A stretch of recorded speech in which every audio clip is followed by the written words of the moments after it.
Në Himar janë marrë të gjitha masat me qëllim që rrugët të kthehen në gjendjen e mëparshme, pasi është ndërhyrë aty nga firma për të bërë të mundur shtrimin e rrjetit të ri të ujësjellësit apo rrjetit të kanalizimeve. Duke qenë se kemi hyrë në sezonin turistik dhe po përjetojmë edhe kulmin e turistëve që po mbri në këto ditë në Himar, bashkia në bashkëpunim me firmën e cila po realizon projektin e ujësjellësit dhe të kanalizimeve kanë marrë të gjitha masat për të kaluar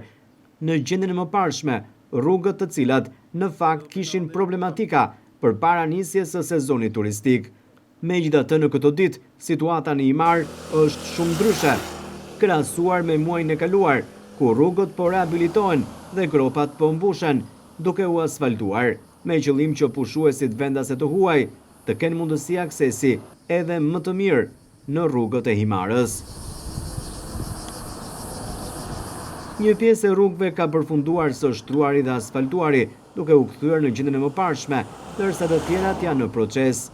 Brenda këtij muaji pritet që pjesa më e madhe e rrugëve, ku është ndërhyrë për të shtrirë rrjetin e ri të ujësjellësit dhe kanalizimeve në Himar, të mund të ndryshojnë destinacion apo të ndryshe pamjen e tyre, me qëllim që të jenë të aksesueshme për turistët vendase të huaj që do të zgjedhin Himarën për të kaluar pushimet e tyre verore.